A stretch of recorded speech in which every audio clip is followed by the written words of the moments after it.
Yemenia Flight 626 was an international flight operated by Yemenia using an Airbus A310-324 twin-engine jet airliner. The ill-fated flight was scheduled to travel from Sana'a in Yemen to Moroni in Comoros when it crashed on June 30th, 2009 at approximately 1:50 a.m. local time.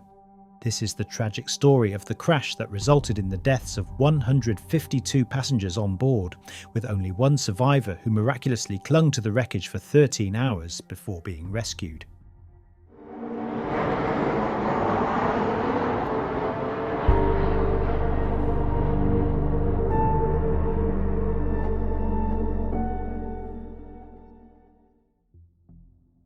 The crash occurred at night off the north coast of Grande Comore, Comoros, in the Indian Ocean, just minutes from the airport.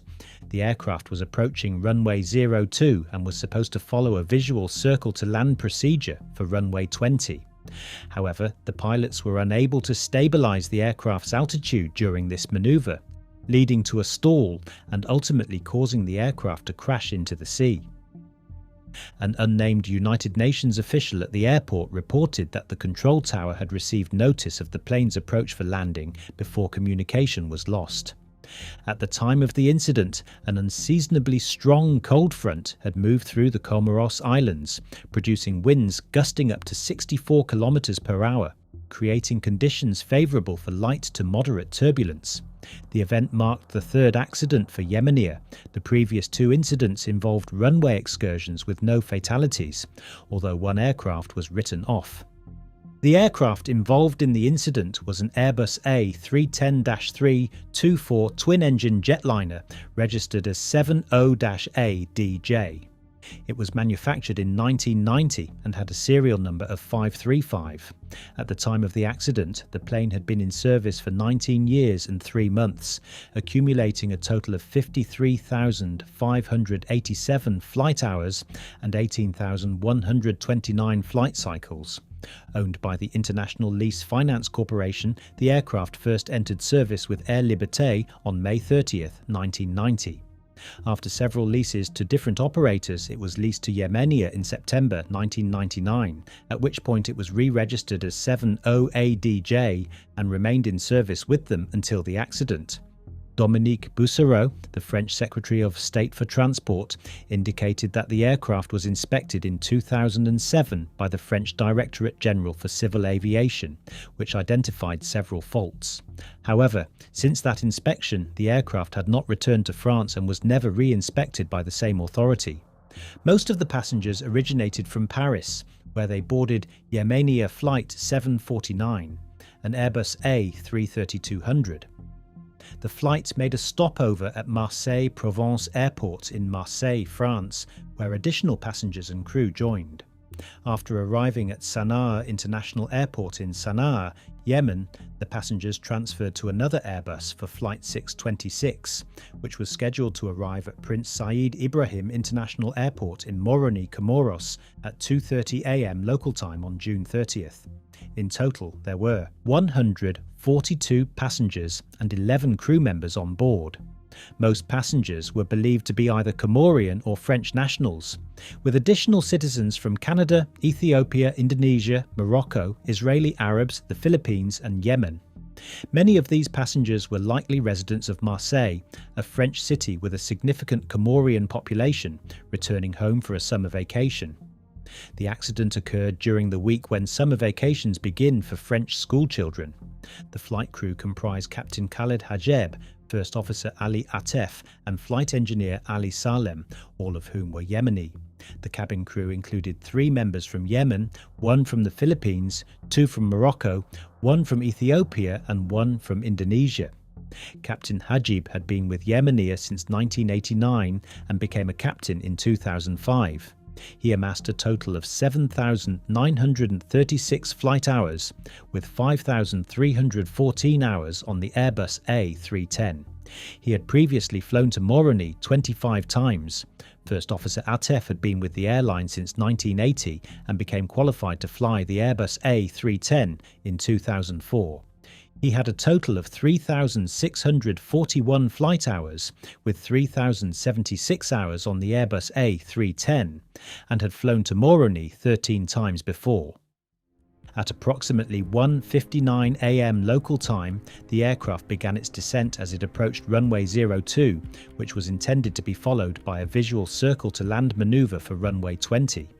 Despite the pilot's preparations, they failed to adequately stabilize the aircraft's altitude during the critical landing phase. As a result, the aircraft encountered a stall and tragically crashed into the sea.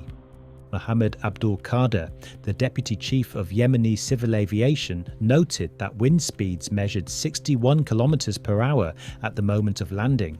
Yemeni authorities did not suspect foul play in the incident.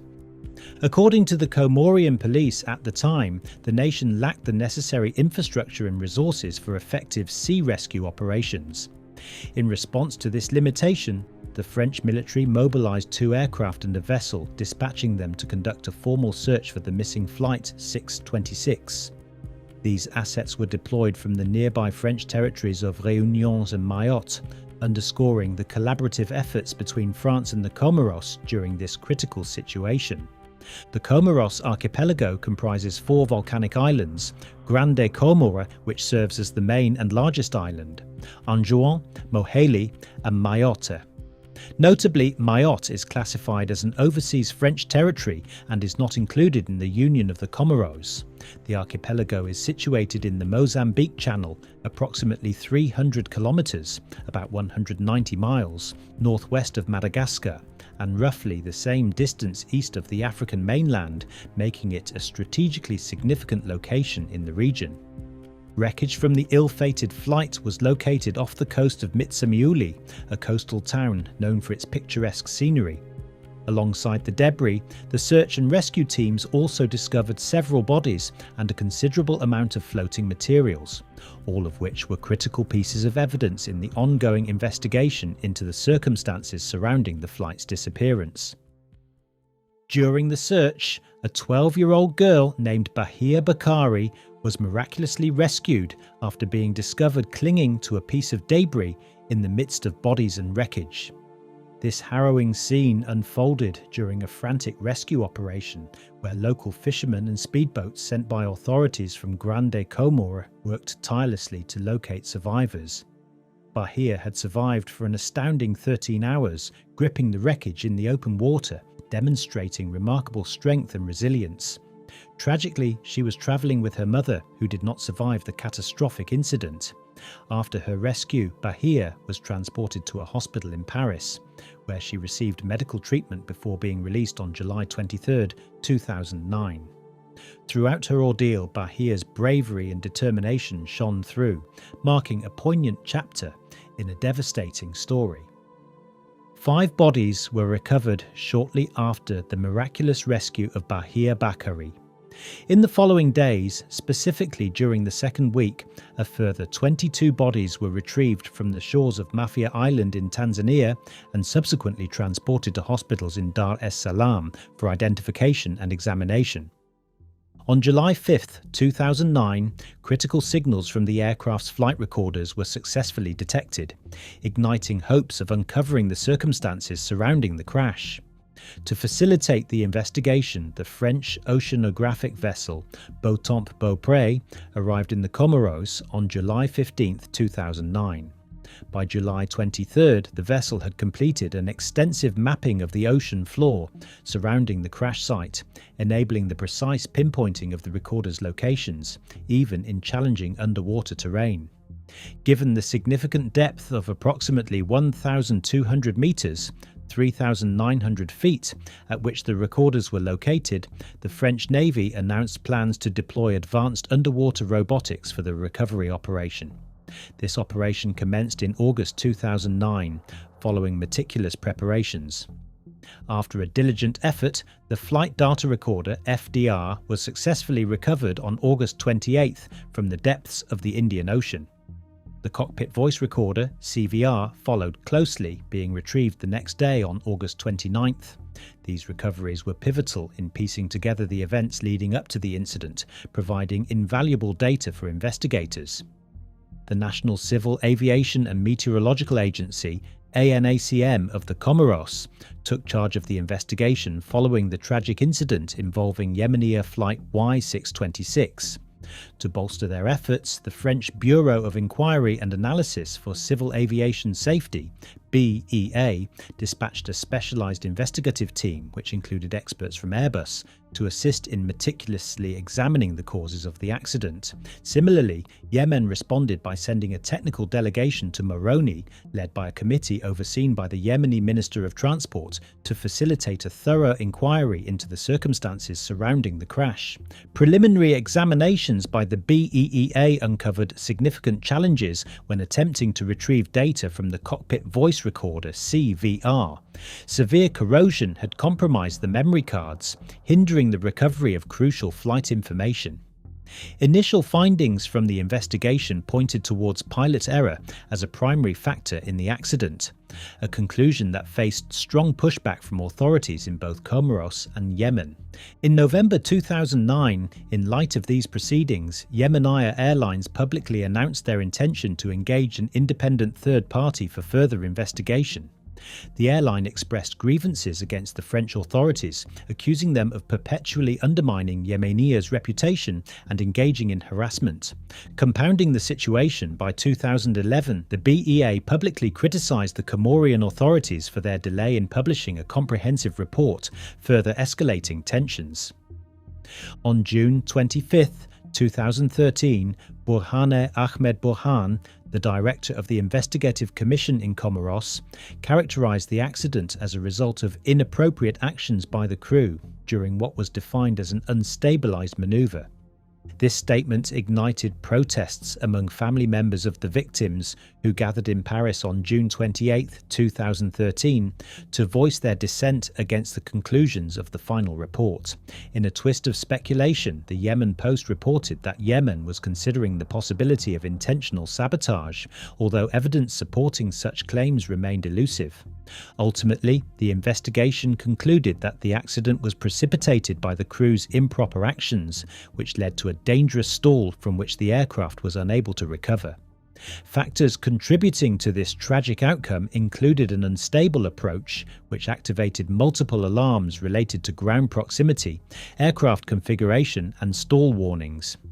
The crew, under significant stress and overly concentrated on navigation tasks, did not respond adequately to the emerging alarms. Additional elements contributing to the incident included unfavourable windy weather conditions, inadequate pilot training, the absence of a pre-flight crew briefing, and a failure to appropriately react to the critical pull-up alarm. Dominique Bussereau, the French Secretary of State for Transport, announced that France had prohibited the aircraft from operating in its airspace several years prior, citing serious concerns regarding multiple technical irregularities that posed risk to safety. Conversely, Khaled Ibrahim Al-Wazir, the Yemeni transport minister, defended the aircraft, claiming it met all international aviation standards. He emphasised that the plane had recently undergone a thorough and comprehensive inspection in Yemen, conducted with the expertise of Airbus specialists to ensure its airworthiness. In the wake of the incident, members of the Comorian community in France organised a significant march through the streets of Paris to pay tribute to the victims of Flight 626. Their grief was palpable, and the demonstration sought to raise awareness about the airline's safety issues. Additionally, activists disrupted Yemenia flights and staged protests at several major French airports, which led to boarding and check-in processes being halted for numerous passengers. As a direct result of the protests and mounting pressure from the community, Yemenia made the decision to indefinitely suspend all its flights to and from Marseille, as well as all other routes connecting Sana'a and Moroni. This response underscored the growing concerns regarding air travel safety and the need for accountability in the aviation industry. As of December 1, 2009, the remains of 9 crew members from the tragic incident had been recovered and transported to Sana'a. Among the identified crew members were Captain Khaled Hajeb and First Officer Ali Atef, both of whom were highly regarded for their dedication and professionalism.